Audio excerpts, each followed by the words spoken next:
Hi, everyone. Welcome. Thank you so much for joining us today.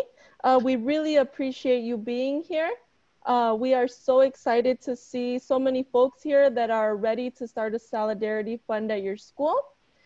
This is our second webinar, Sanctuary in a Time of Crisis, Setting Up a Solidarity Fund at Your School.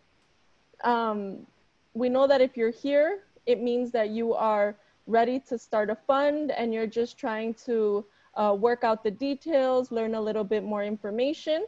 So thank you for joining us. You may be wondering how this webinar came about. By the way, my name is Linda Perales. I'm a special education teacher at Corkery Elementary School in Little Village. And I am a member of the Latinx Caucus.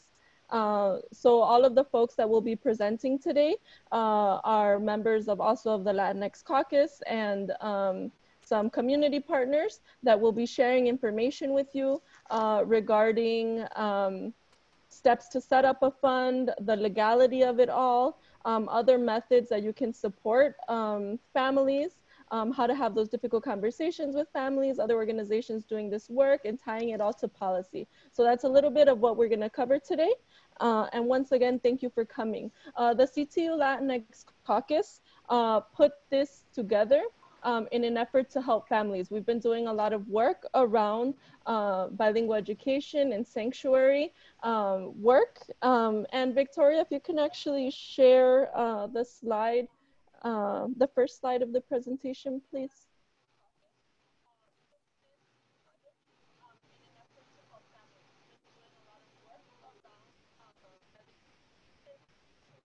Thank you. So who are we? We're a group of Latinx educators working collaboratively to uplift our students and our communities through education, activism, and advocacy. We've done a lot of work throughout the years. We've sent Solidarity Brigade to Puerto Rico when Hurricane Maria hit.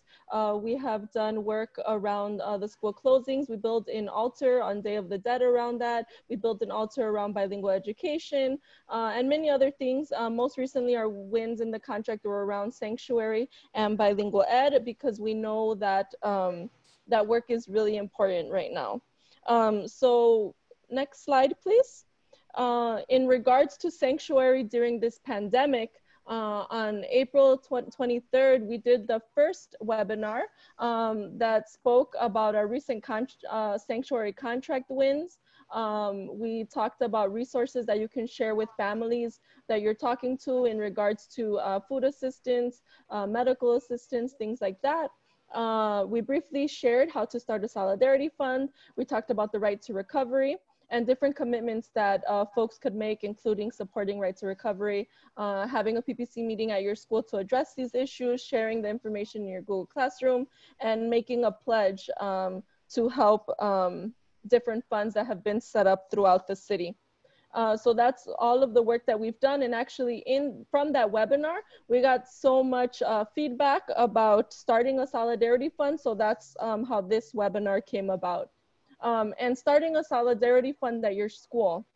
Why is it so important? We all know the statistics and we know that in the United States, COVID cases have been more than 1.5 million. There's been almost 100,000 deaths in the entire US and specifically in Illinois, over 100,000 cases, close to 5,000 deaths. And I mean, as you can see on this little map, the COVID cases throughout, you know, there's just so many in Illinois, in Chicago. And next slide, please. But we know that Black and Brown communities are being hit the hardest. And those are the communities that we teach in. Black and Brown students are the students that we serve. And that is why it's so important to start these solidarity funds because like the statistics say here on this slide, Black folks are 30% of our population, but account for 60% of COVID-19 deaths, specifically in 5 neighborhoods: South Shore, Inglewood, Auburn Gresham, Chatham, and Austin. And almost 41% of the state's total infections have been Latinx, although we're only 17% of the total population. So Black and Brown communities are being hit the hardest, and they are the folks with the fewest resources to try to get through this pandemic. Here are a few other things, right? The unemployment rates are skyrocketing. Over 1 million unemployment claims in Illinois. And as of 60% of Latinx Chicagoans have lost their source of income. But many are undocumented, therefore they are ineligible for unemployment benefits. There are about 400,000 undocumented immigrants, mostly in Chicago. And we know that if they've lost their job, and they're not able to receive unemployment, they're struggling to pay their rent, they're struggling to buy food, they may be infected with COVID-19. So there's definitely action that we need to take in order to address this. You know, we have a lot of DACA recipient students that have become the safety net for their families because they're the only ones that can work. So it's just a lot of stress, a lot of panic, a lot of difficulties that our students and their families are facing. And we felt that these solidarity funds were a way to assist our families. Next slide, please.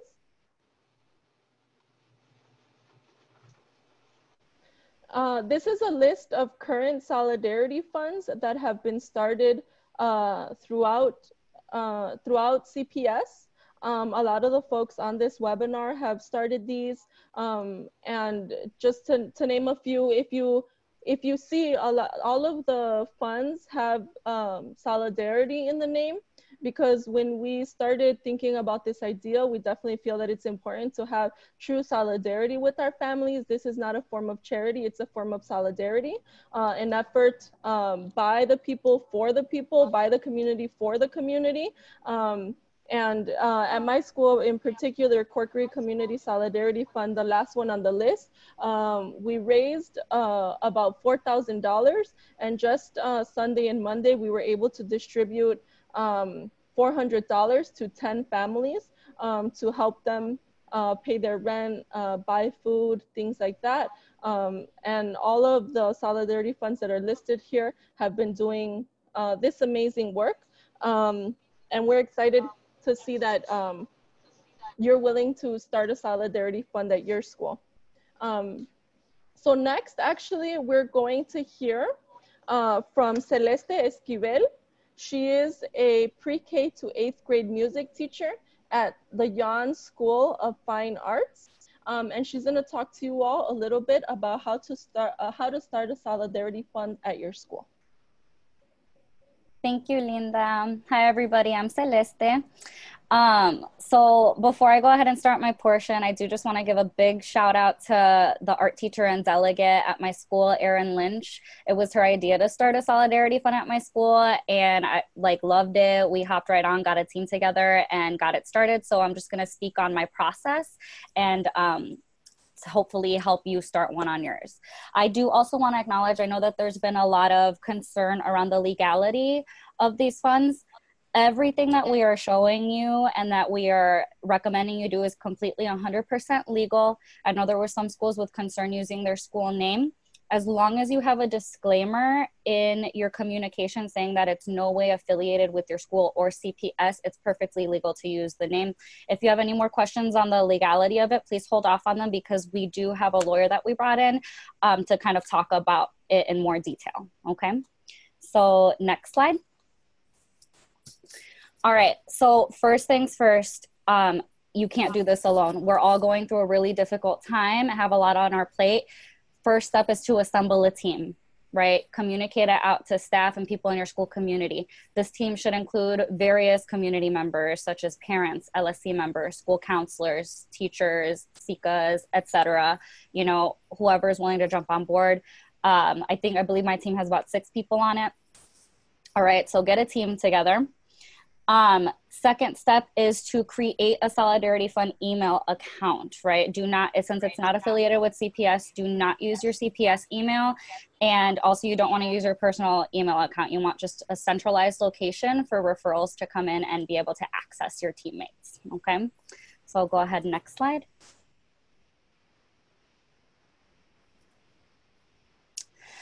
Then after you have your team assembled, your email put together, you need to assign tasks to each teammate, right? Again, it's an overwhelming task to take on, so everybody should be designated a job.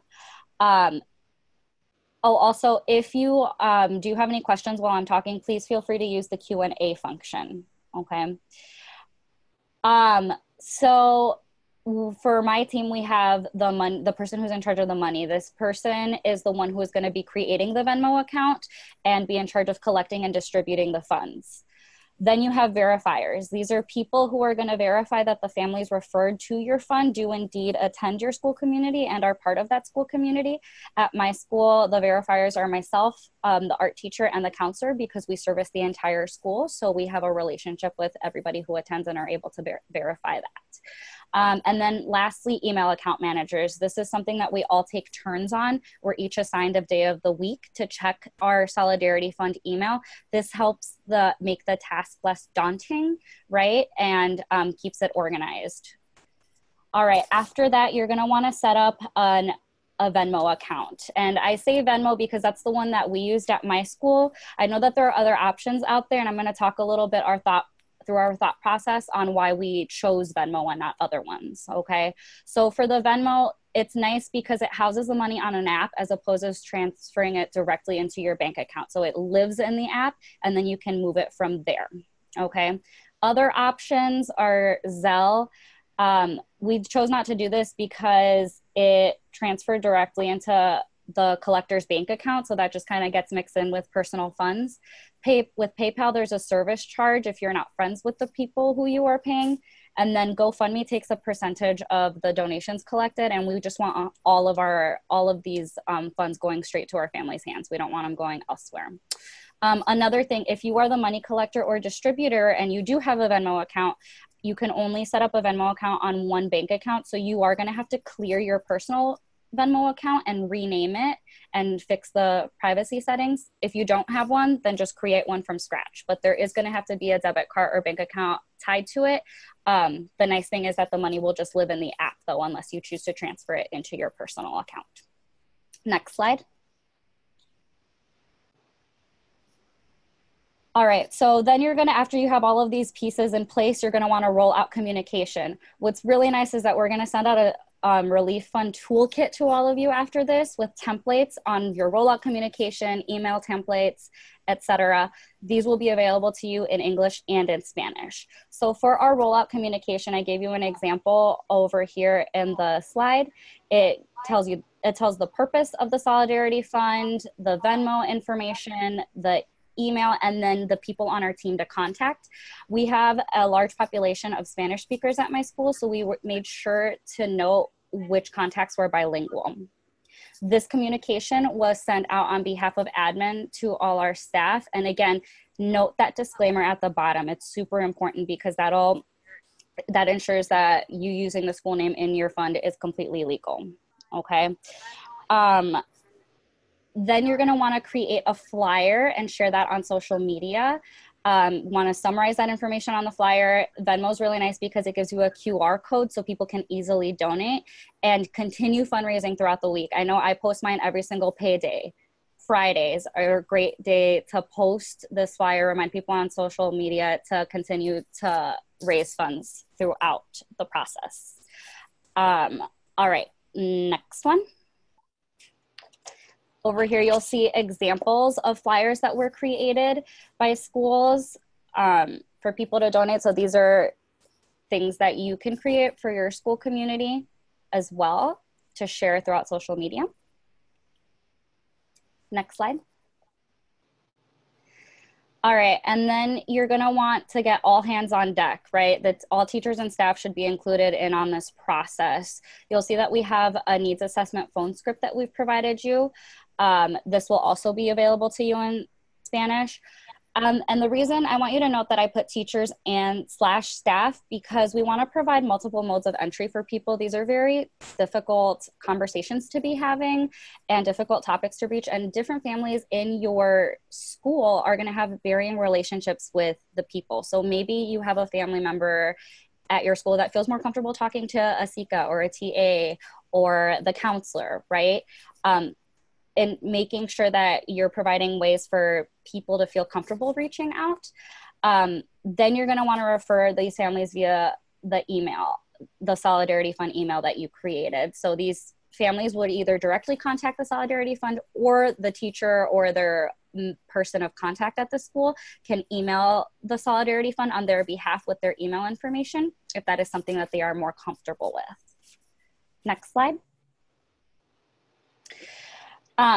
Tracking your family referrals. So you're going to want to track your data and keep records for accountability, right? We're going to want to make sure we keep track of who you paid, how much you paid them, their contact info, and how many installments they have received. So over here is an email template. Once a family reaches out to you through the Solidarity Fund email, we simply reply with this email template to collect this information. You're going to want to get the adult's name, their student's name, Venmo account, and the phone number tied to the Venmo account. Sometimes families will use their children's Venmo account, like if they have a teenager or older sibling, right? It's easier for them to just put theirs in. So you're going to want to have the relation to the Venmo account in there. This information would then be entered by the team member that's communicating with them on that day into the Google form that has slots for all of this. So you can go ahead and switch the slide. This is an example of the Google form that my school uses. So we'll enter in all of that information that we collected from the person who contacted us. The next step will be for the verifiers to verify that they are indeed part of the school community, and click verify on the Google form. Then the money distributor will go ahead and check off paid. And once that is done, you can go ahead and submit the Google form. What's really nice about Google Forms is that you can make the answers, it'll convert it into a spreadsheet. So you'll get a spreadsheet of the responses. You simply click on responses, click view responses and sheets, and then from then on, any new forms that get filled out will be automatically updated. You can also add columns to it on the spreadsheet so that you can keep track of how many installments you give people. It's really important that you disperse money equally just to keep it fair. And after 1 week of fundraising, we decided that we were going to give families money $200 increments, because in our first week we were able to raise $3,600, which was way over what we believed we would be able to raise. So we were able to help those families. Up until this point, we've been able to help 10 families, and I believe we are now on like our third or fourth installment of $200. So like I said, this process is a continual effort, a fundraising effort, right? Like just because they get their bills paid 1 month doesn't mean they're going to be able to get them paid the next month too. So it's really important to have this be an ongoing process. And I believe that's it. Oh yeah. Summary of the slide that I just spoke on, in case you have any questions that you want to put in the Q&A. It's basically summarize what I just talked about. Thank you so much.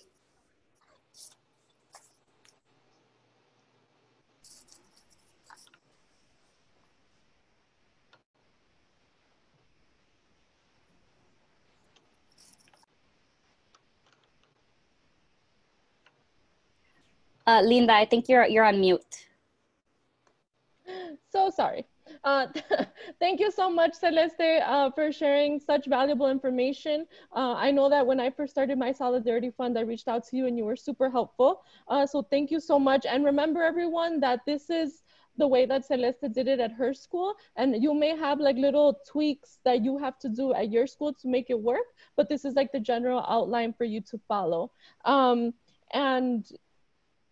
So up next, and remember, if you have questions, there's the question and answer option at the bottom, and we'll be answering the questions at the end. So don't forget, I know that was a lot of information that Celeste presented. You might have questions, put it in the question and answer option. So next, we are going to be hearing from Ileana. She is a CPS parent who is also a lawyer, and she'll be sharing a little bit about the law and these solidarity funds with us. Yes, so hi everyone. I'm very glad to be here with all of you. I don't know if you can hear me.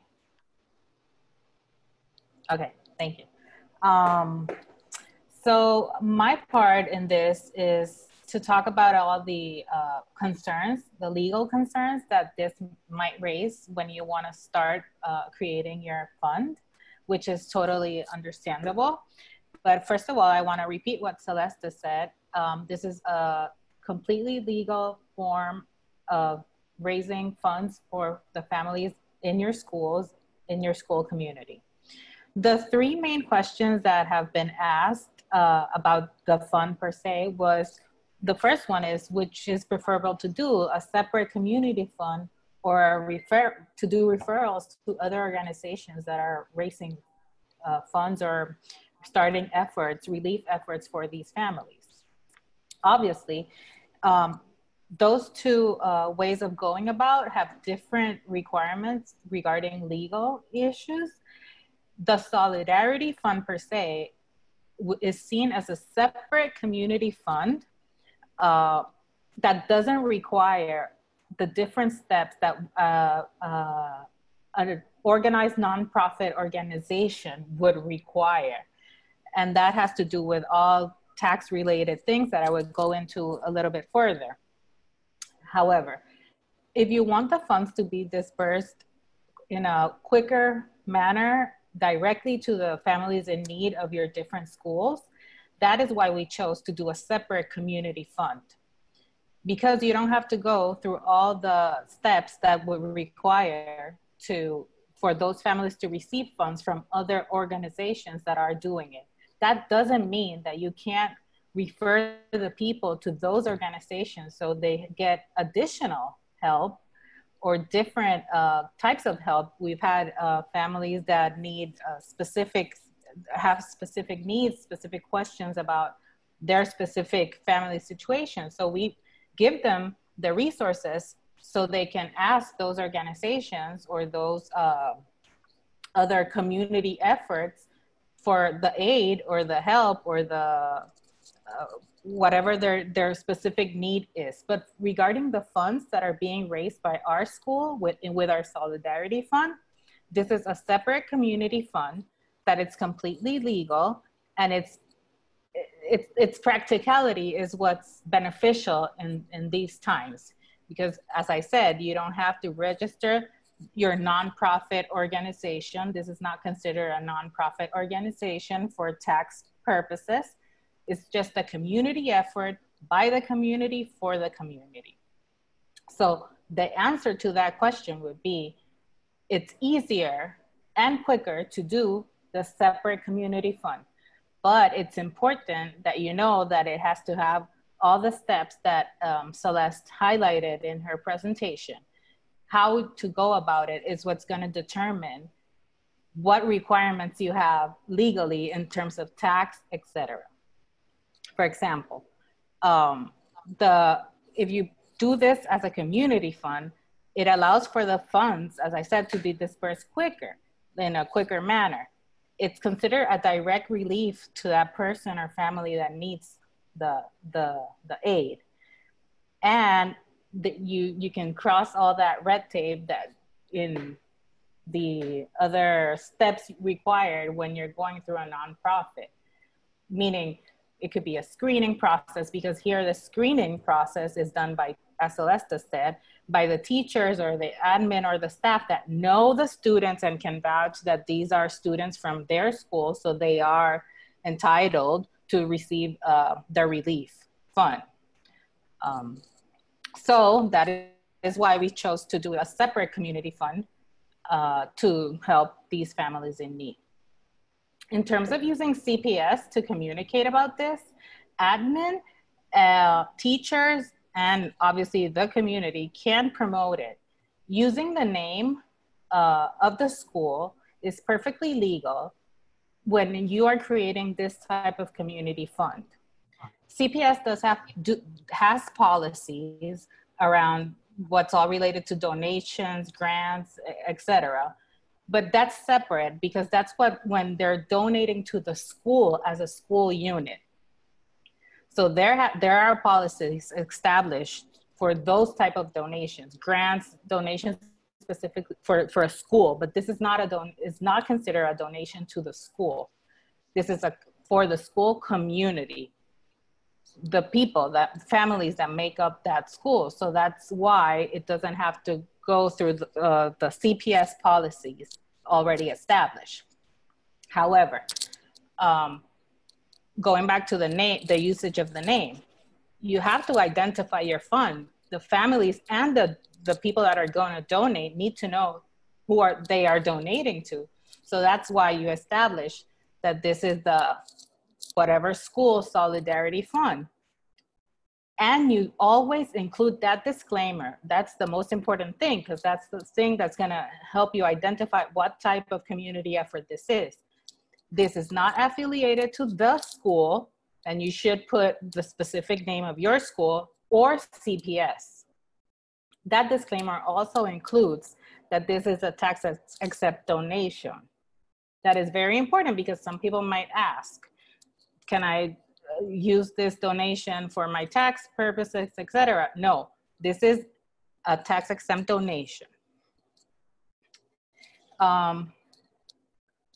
Speaking about taxes, I have been asked also about, do you need to affiliate as a 501c3? The answer is no. For tax purposes, this is considered, it's not tax deductible. And this type of effort is also exempt from registering, like from registration under the Illinois laws of nonprofit organizations, etc., because it falls under what they call an appeal for a single individual. So it's also exempt of like you don't have to register this community effort as a nonprofit organization because it's an appeal for a single individual. In this case, the single individual is obviously a family. So it's the same consideration. The main issue here is that there's no need to register for the contribution because the money collected is gonna be dispersed to the specific person you're asking for, like you're asking the money for. For example, we're asking for our young families, and the funds are going to be for the young families. It's like sometimes, GoFundMe pages are specific for an individual. It's the same kind of way of dealing with it. So that's why it's exempt. You don't have, for tax purposes, no one has to report either state or federal because it's seen as that, as an appeal for a single individual. It's a community effort. It's like friends gathering to help other friends. So the accountability here is held by those persons that are designated on the team to control the incoming and outgoing funds and how you record all those incoming and outgoing disbursements. So that's how the accountability goes. So again, the most important thing is that the disclaimer that the school is, or CPS is in no part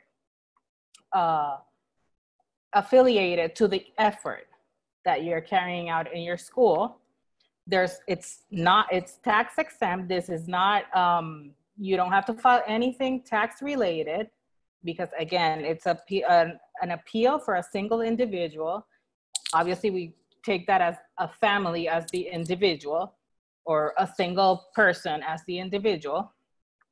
So that is why it's exempt from registering under Illinois law.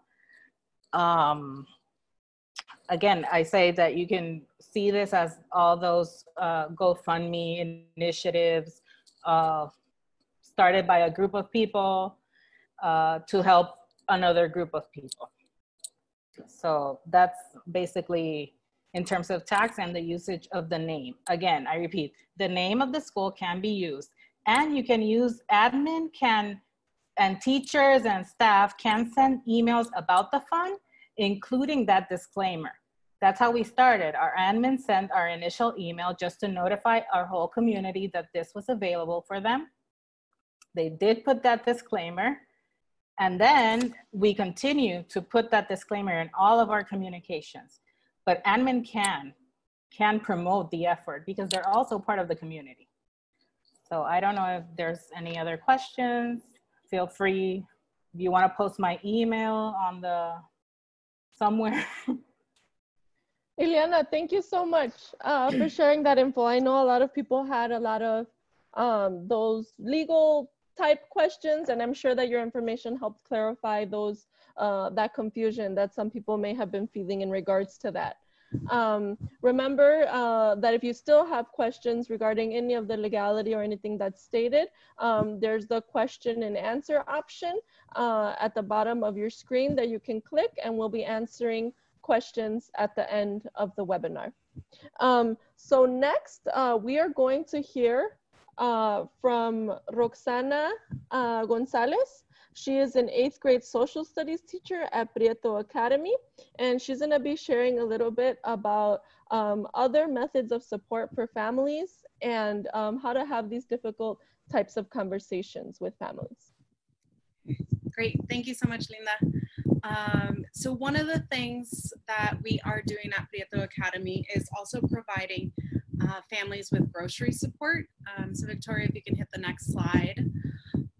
Once we started the fund, our fund actually grew out of this grocery assistance program because one of the first needs that we heard about from our students and our families was the need for food. And there were a couple teachers at our school that reached out to the local Tonys and asked them if they would be willing to match our fundraising efforts. And they, sorry, one second. And Tony's actually was going to match us dollar for dollar up to $6,000. So this allowed us for us to stretch our funds a lot farther. So here on the screen you have like what families can get if they are able, if they communicate that they need assistance with groceries. And another reason why this was really important for us, especially now to continue, is because the zip code that I teach in is one of the zip codes that's most heavily hit. And sorry, one second. Let me turn this off. Does that help? I'm sorry. They were saying that there's a lot of noise in the background. So one of the reasons why we're doing the grocery assistance is because so many of our family members are being impacted by COVID, and a lot of families are having to stay home. So this allows us for teachers to go grocery shopping in the mornings and drop off groceries to the families that need it. Can you hit the next slide, Victoria? Another really important thing that Celeste was saying is this continued fundraising. One of the strategies that we're using as well is to do payday fundraising days, kind of like a big push every payday. And we have been creating these flyers that you can see that we're sharing with folks that have already donated, and to encourage people to donate again by helping them see also like where their funds are going to. And this is important as we segue into having the difficult conversations. There was a question about how do we prioritize funds and who gets the funding and the assistance. We have been very lucky that when we post our fundraising link in our page, that a lot of people within our networks have been able to give. And I think that is one thing that we are really capitalizing on, that, you know, there is this goodwill to want to give to support people that are in need right now. And we have been able to tap into that. So the way that we, at our school, that we prioritize who needs the funds, and if you can hit the next slide, Victoria, is by having some of these difficult conversations with parents. A couple of don'ts, so if you can hit the next one. At our school, we chose to prioritize households that have lost all income or have seen a dramatic reduction in work hours, households with members with COVID, because we know that that means, maybe loss of work in the future, and potentially like medical expenses, as well as undocumented folks. So a couple of things that I just want to remind you of. It's really important that we don't make assumptions that families are struggling, but rather that we approach the conversations to provide a space for families to lean on us for support if they are indeed struggling. And while we want to prioritize families that do not have access to other forms of government relief, we never want to ask about documentation status.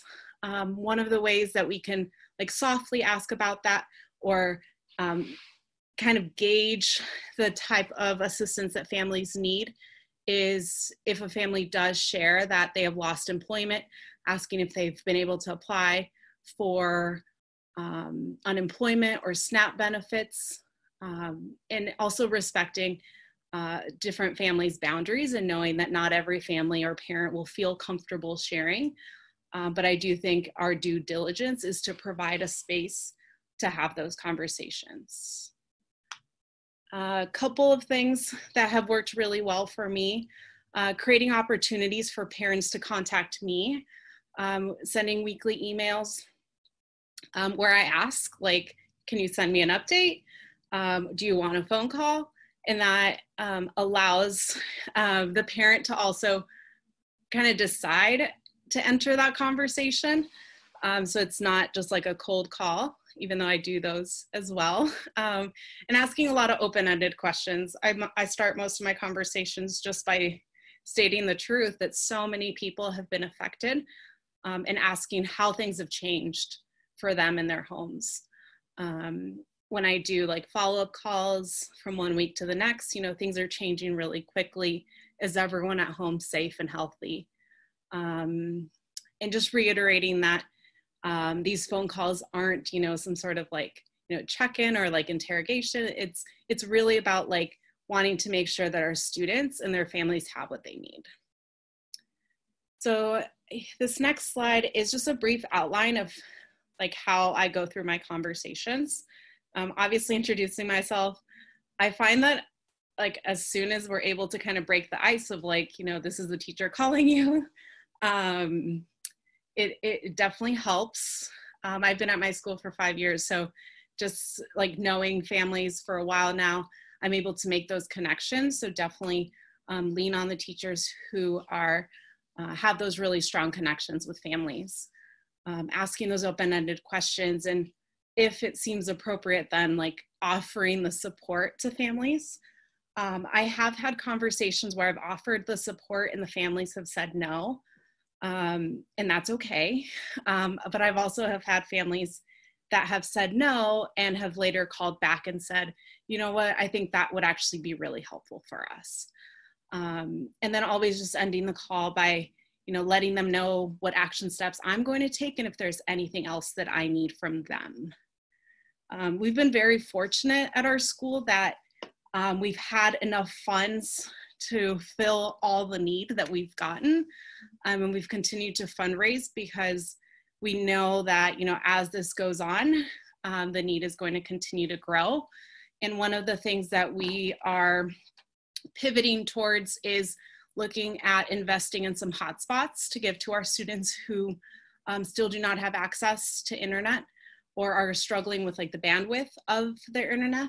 So that is one thing that we are looking into. And we're also going to try to get corporate sponsorships with that. Just a couple of notes here. These conversations are really difficult, and you don't have to have all the answers. It's really important that you lean on your team. So if parents bring up issues that you don't know how to address, I've heard parents bring up issues about rent, about, bully landlords and, landlords throwing out the word eviction. And, those are things I'm not an expert in, but collectively as a group, we've been able to direct parents to different resources. So definitely lean on your team and take care of yourself, because it could feel very difficult and overwhelming to hear how our families are struggling in this time. I think that is all I have. So I'm going to toss it back to Linda. Thank you. Roxana, that was amazing. Thank you so much. Those conversations are really super hard, and all of those tips and tricks are super helpful. Thank you. Next, we're going to be hearing from Anna Lane. She is a history teacher at Kelly College Prep, and she will be talking to us a little bit about other organizations that are doing this work.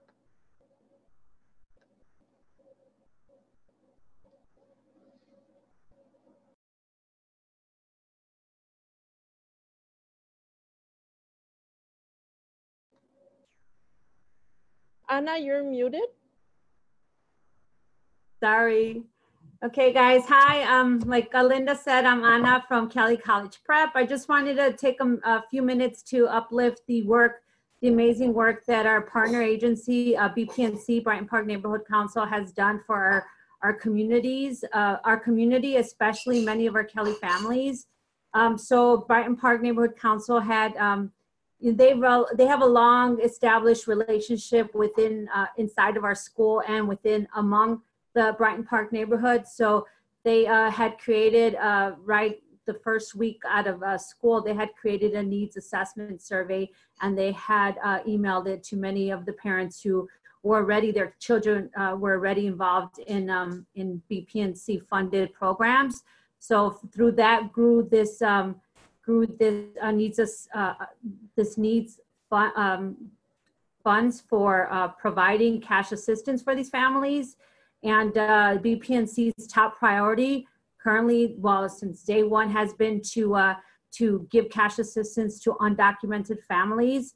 So their needs assessment is has many questions, not direct questions, but enough questions to see to gauge whether or not that that family is indeed of that status. They do, just to give you an idea of how it works, they do a pre-assessment on the phone, and then they ask the family some questions, and then they take information down and decide whether or not that family qualifies.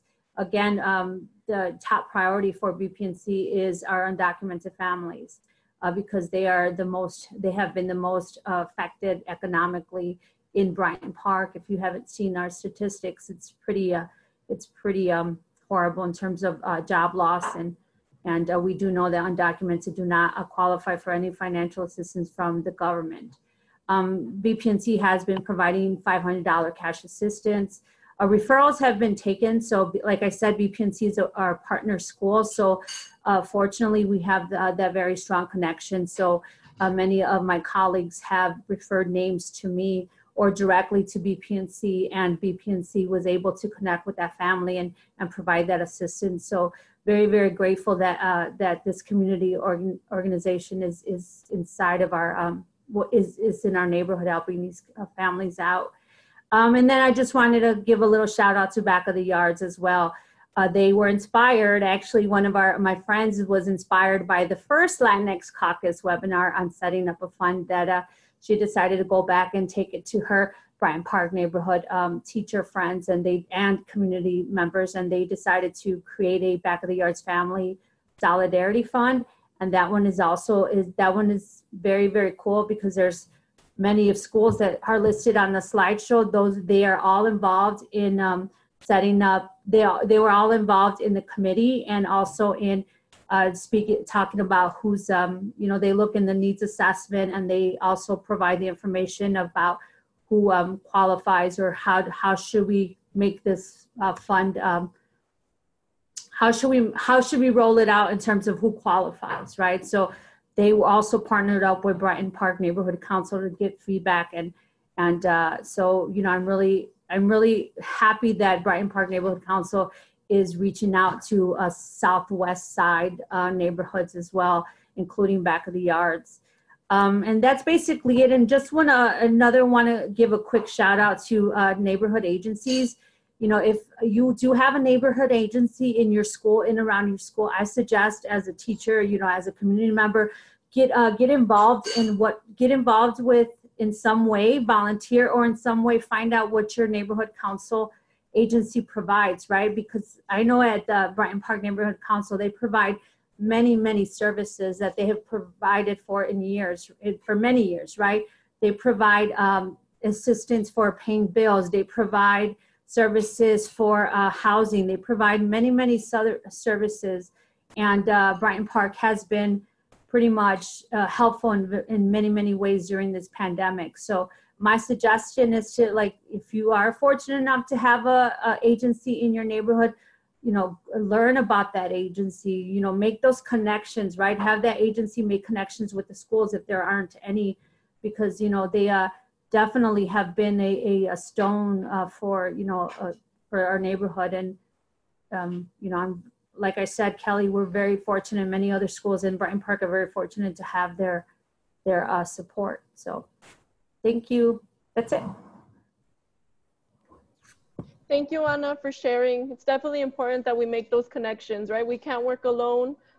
Community parents rely and trust teachers. They rely and trust community organizations. So a partnership there is definitely, only good things can come from that.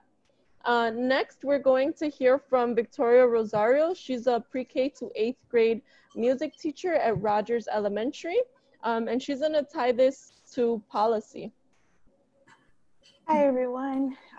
Thank you for being here today. So I want to talk to you a little bit about policy.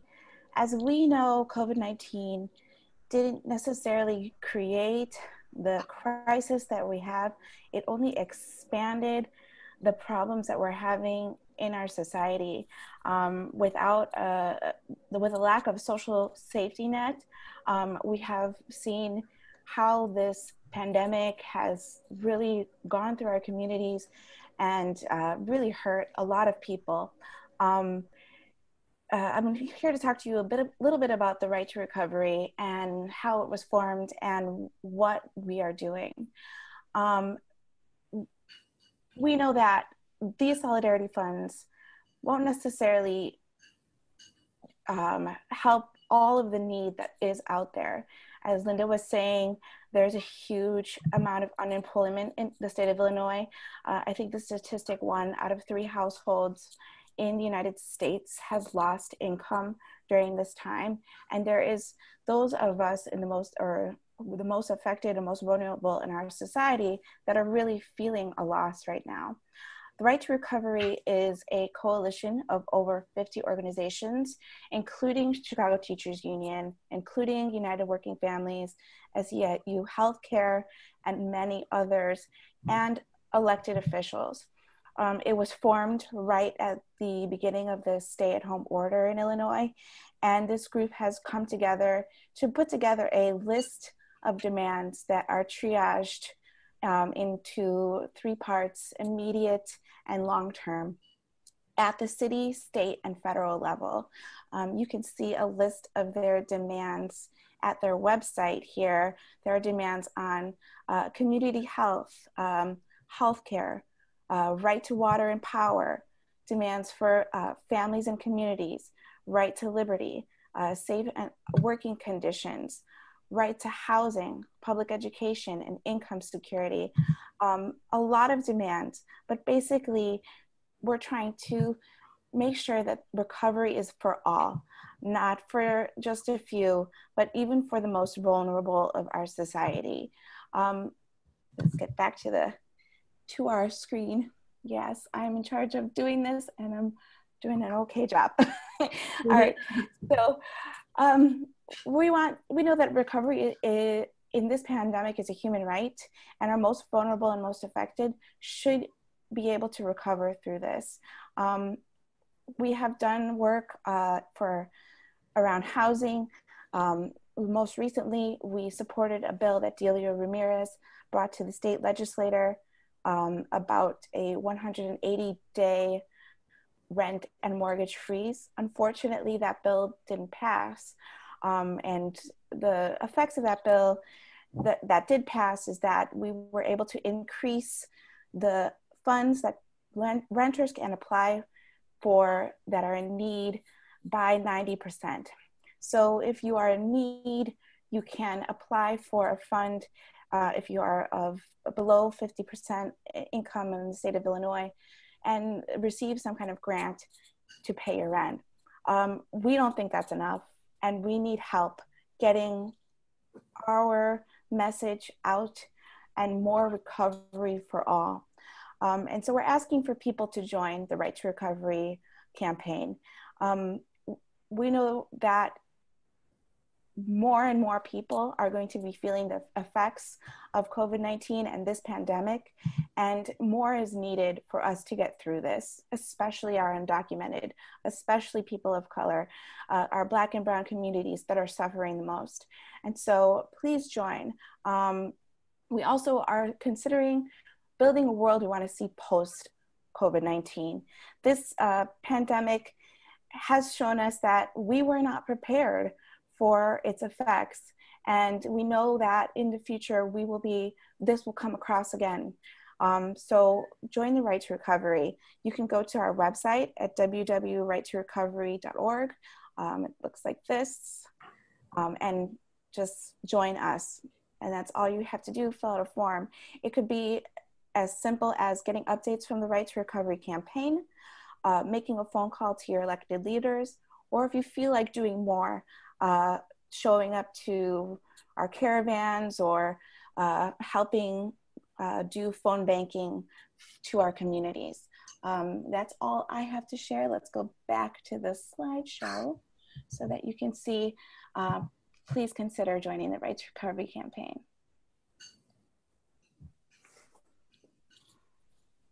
Thank you, Victoria, thank you so much. And you're doing an amazing job. Thank you for doing the slideshow, clicking through all that. There's a bunch of us.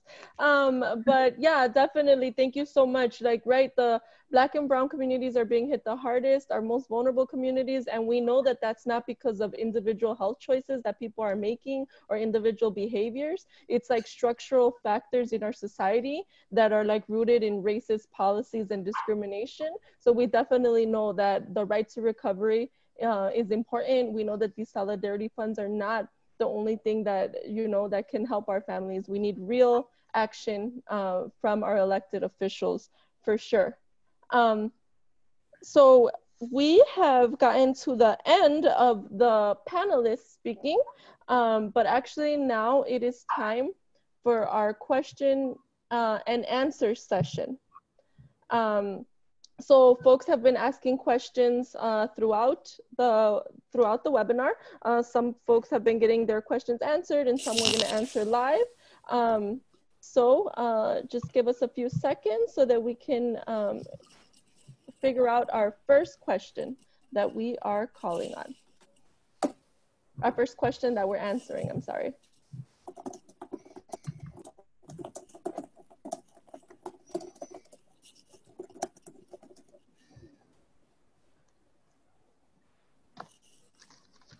All right, I'm seeing that somebody asked, do we need principal approval in order to set up these relief funds? No, technically you do not need principal approval. Through our process, we kept our admin in the loop. So when we met with our team, we sent out communication and said, hey, this is what we're doing. Just wanted to let you know, is there any way that you can support us in our efforts? I was very lucky to have my admin be fully on board, supportive with sending out communication and whatnot. We explained about the legality with the disclaimer and using the school name. We did not run into any issues. Had our admin said no, we would have still continued on with the fund anyways. It's completely legal, and our kids are our top priority. Thank you, Celeste. Next, we're gonna have a question live from Isela Ponce. Go ahead, Isela, what's your question?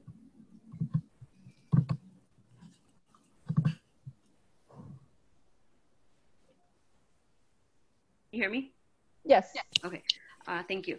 I would like to review privately with either the lawyer or Latinx Caucus member, referral form and family application that's already been created. There's just been a lot of hurdles at my school with the legality, even though I'm getting a lot of confirmation here. So just wondering if that's possible, maybe after this. Sure. Yeah, just not at, I don't know if this can, probably not now. Okay, so is there a way you can give Isela my email so she can reach out to me and Yes. we can start chatting that way? So you guys have my email, so they'll send it to you. I mean, you can post it. I don't know how to post it. Okay. I want to jump in because there's a few questions about the GoFundMe, which is obviously a very known platform that everyone knows about it. So it can give people maybe a little bit of confidence to donate in. However, we decided not to go that way. Some of the reasons are that GoFundMe charges a fee. You can start the GoFundMe page. Posting on the platform is free. However, they do charge a fee. I believe it's like almost 3% for each donation, and they also get like a 25 or 30 cent fee they keep from the donation on the GoFundMe page. Besides that, you have to start a separate bank account to receive the funds, and that would include, sorry, my kids, and that would include, it would make other people, like people have to agree to be the ones signing for those bank accounts. You have to do all the process of starting a bank account. But more than that is that they keep that fee and that 30 cents or quarter, or I believe it's 30 cents from each donation. So if we want to give every cent we raise to the families, we don't want to be subtracting 30 cents or a 2.9% of each donation. So it's if you decide to go through the GoFundMe way, it's perfectly legal to do so. But you do have to know that there's a few more steps to get that on the way, including the fact that you will get that, that they keep that amount. So that's why we chose to go the Venmo way, because it's direct to the person immediately. Thank you, Ileana. Thank you so much. And thank you, Isela, for your question. Next up, Sherry Nelson. You can unmute yourself and ask your question, please. Yes, hi, good afternoon. Thank you guys so much for this. Our school actually had already, through the parents' efforts, created several years previously a 501c3, like a Friends of Spry is the name. And so we've been fundraising through that vehicle and just changed the bank to be a little more friendly to donations, moved to Chase. But my question is, where can we go for, I guess, some information or guidelines on the best practices we should be using to kind of acknowledge our donations and keep track of our finances now that things are much more active, I would say, than they used to be. Thank you. So if I'm hearing your question correctly, you're wondering how to keep track of the donations and whatnot? We're already a 501c3, so we are a nonprofit. Okay, so maybe Ileana, would you be able to speak to this? Yeah. Since it's already a 501c3, they have to go with all the reports and documents that they already have to, if they would be a fundraiser for the school, for the money for the school. The difference here is that it's going to depend on the amount of the donation. I mean, this is a case-by-case thing. That is why it's also better to go through a community-based created effort. But they would have to comply with everything the IRS requires for that 501c. In terms of the accountability for the funds received, they would have to, oh my God, I forgot. I have the Spanish word. They would have to have it all put together in all the documentation as if it was a fundraiser for the school. So it would require them to fill out the reports and everything, to put all the amount of the donations, etc. I don't know if that answered your question. You can disperse the funds. It's not that you can't, you can. Okay. But in terms of the accountability, it's like the friends of whatever school, they can disperse, but they have to comply with all that the IRS requires for these type of nonprofit organizations. Okay. Okay, thank you, Sherry, for that question. Up next, we have a question from Shelly Nation Watson. If you can unmute yourself, please. What's your question?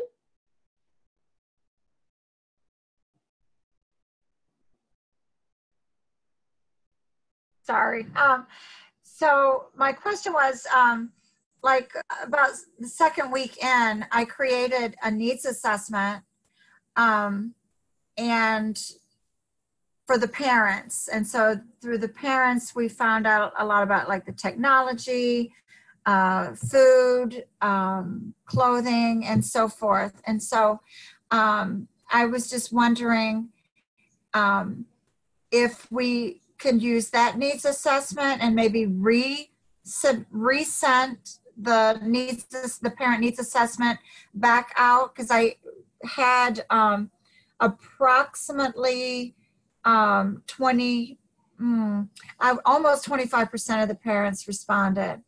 But can I resubmit the original needs assessment, or does it need to stay with phone calling?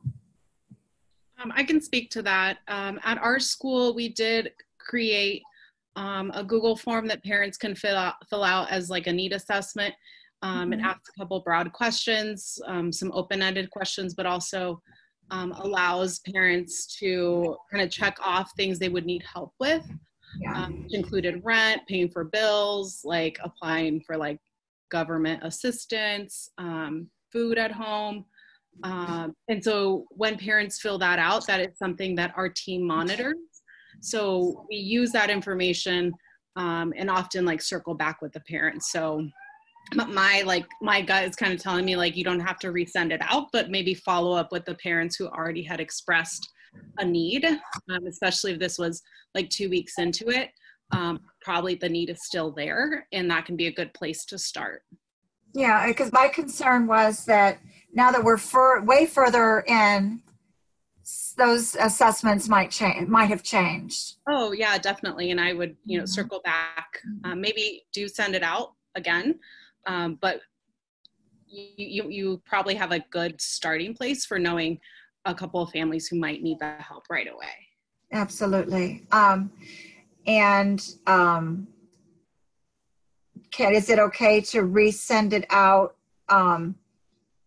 Do I need to send it out in a different way? Because I sent it out through my CPS email. Was that okay? I've sent out the need assessment through my CPS email. It just asks parents, what are they struggling with? What can we help with? If you're communicating about the fund specifically, just make sure you include that disclaimer and you should be fine. Okay, so put the disclaimer in the needs assessment the second time out? Yeah, you can. The purpose of this assessment is to find out ways that we can support. The support would come through, the Blank Solidarity Fund, which is a community effort by the community for the community.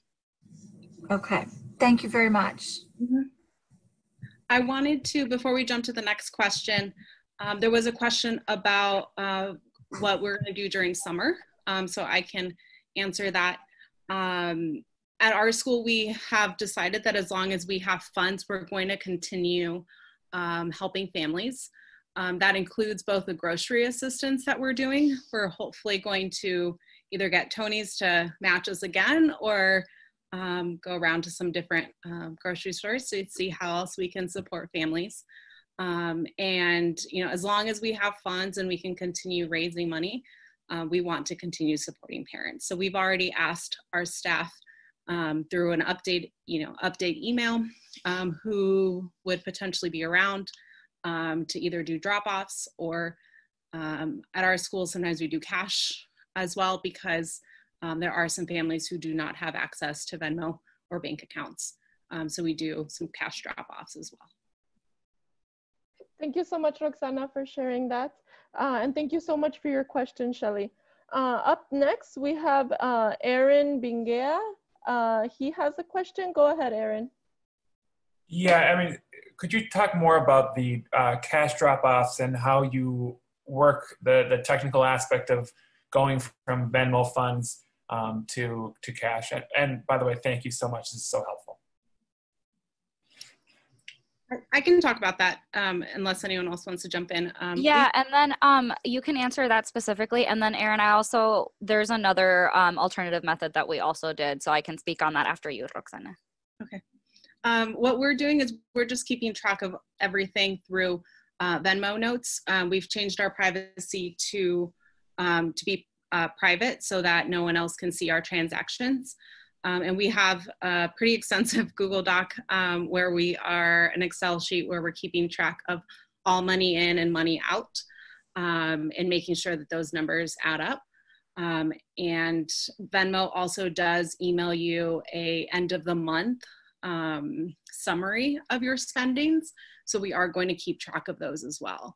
So for example, my account is the one with the Venmo right now, but if I don't know, Sarah Bentley is like dropping something off, like I'll Venmo her to pull out cash. If I'm doing a drop off, I do a transaction into my bank account, which I note in the Excel sheet. And that's how we keep track of it. So if I Venmo someone, it's, 200 for, and then we do initials. So like Y Hernandez. And then the date that it's supposed to be dropped off. If I do a transaction into my account, I can't add a note, but I do add that note into the spreadsheet that we have. And then Celeste, if you wanted to add to that. Yeah, so I know you asked if like people were having trouble setting up a Venmo account. What we've also done is that the Solidarity Fund has Venmo'd a person on our team. So like, let's say the family in need doesn't have Venmo, isn't able to get Venmo, but they do have Zelle or QuickPay. We would Venmo that money to a person on our Solidarity Fund team that does have Zelle or does have QuickPay or whatever the other method is. And then the individual team member would pay them directly. And they just like send us a screenshot for our records as a receipt to hold us accountable for that. Thank you. Thank you for the question and thank you for your answers. Up next, we have Sarah Brickner. If you can unmute yourself, please.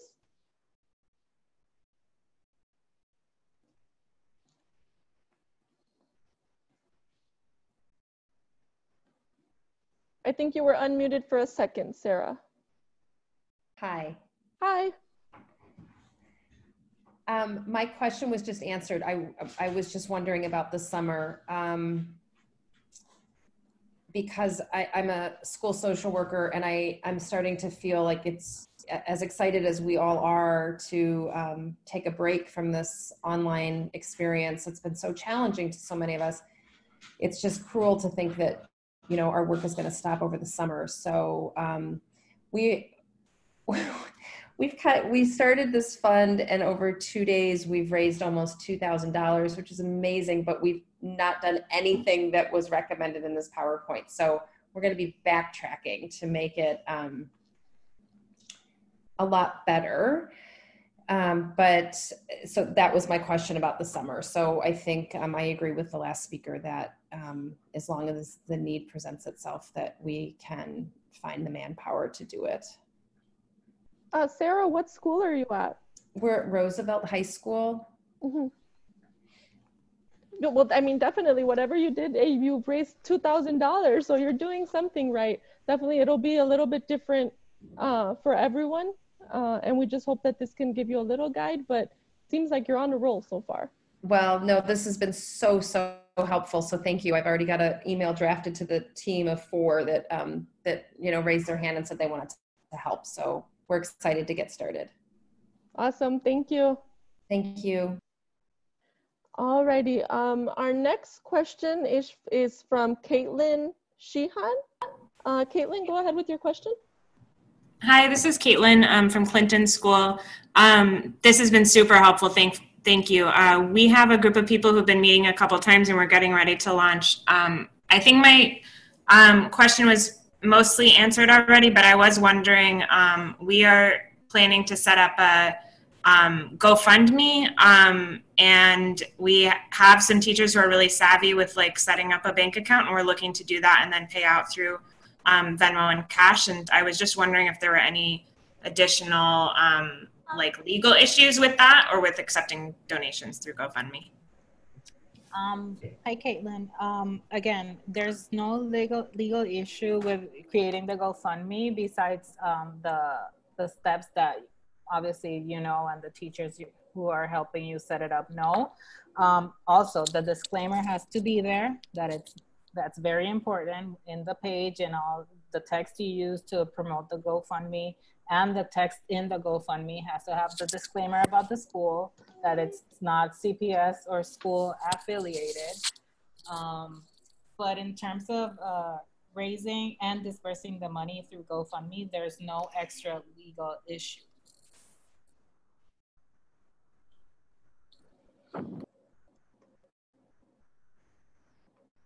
Thank you, Eliana, and thank you, Caitlin. Our last question is from Rover Rivera. Go ahead with your question. Or Rivera, I'm sorry. Oh, hi. Yes, I'm sorry, this is Sandra. Hi. So my question was, I'm so glad that you guys are doing this. Thank you. Because my social worker at our school and I had talked about this just about 2 weeks ago. And, but my question really was, if we move forward with creating the fund, will there be additional support sessions like this, like over the summer, just to connect with other people that are kind of still doing the same? I can speak to that a little bit, unless you want to go, Linda. No, go ahead, Roxana. Yeah, so one of the things that we were hoping to do as we wrap up this webinar is to create a group where we can continue to check in with each other and help to problem solve. I know as I started my Solidarity Fund, I leaned on Celeste, who had already had hers up and going. And I know a couple of folks who are running them at their schools because they all do operate a little differently. But it's great to be able to know who to ask when we come up against something that we don't really know how to handle. So we are interested in creating that, that collective of solidarity funds, also so that we can uplift the work that we're doing. I know at Prieto, with the grocery assistance, the corporate sponsorships, and the cash assistance, we're at about $12,000 that we've moved through our community, which is amazing. And people need to know that, right? Like, I want people who have given to the fund to know how many families they're helping. And we think that coming together and being able to share that information and be able to collectively be able to problem solve can give us, it builds our power. So absolutely. I believe Linda has just some wrap up notes for us and how we can get started collaborating with each other and working together as we move forward. Yeah. Thank you so much, Roxana. And actually, Victoria, maybe if you could pull up that last slide, or maybe we don't need it, but it says save the toolkit. Celeste mentioned earlier that we are going to be emailing a toolkit out to everyone just to kind of give you the templates. I'm not sure if it's clickable. But, yeah, and if you don't mind me speaking to the toolkit real quick, I created a little doc within the toolkit that says what's in this toolkit, and so just so everyone's aware, it will include the needs assessment phone script, a rollout communication template that sends out the initial communication to all community members, an email template for when somebody contacts the Solidarity Fund email, and then an example of the Google form that my school uses. All of these are available in English and Spanish, except for the Google form because that's just used by the internal Solidarity Fund team. Thank you. And yeah, definitely we want to stay in contact with everyone, right? There's been, you know, a large number of people on this webinar, and it would be great to hear about all of the solidarity funds that you all start. And we actually want to provide a collaborative space to continue this conversation and maybe just brainstorm a few things. So we're going to share a link to a Zoom session right here in the chat. And I think a few of us are gonna jump on there just so that we can share a few ideas with each other. So if you wanna just copy and paste that Zoom link into another document right now and jump onto that when this webinar ends, we'll be there just to, you know, have that collaborative space to talk about our funds. So it should be there now, the meeting ID and the password. So definitely hope to see a few of you on that Zoom call. And thank you so much for coming to this webinar. Thank you so much for supporting this work, for doing this work in your schools. This effort is something that, you know, I can't believe that, you know, more people are not just jumping at the opportunity to help their students. So we're so thankful, and that everyone that is here is willing to do that work. So definitely let's stay in contact. The Latinx Caucus is constantly doing this type of work. So definitely you can also, if you have questions, like us on Facebook, Chicago Teachers Union Latinx Caucus, send us a message there. And we hope to connect with you and hear about the amazing solidarity funds that you've started at your school. Thank you so much again, and have a good evening. Bye.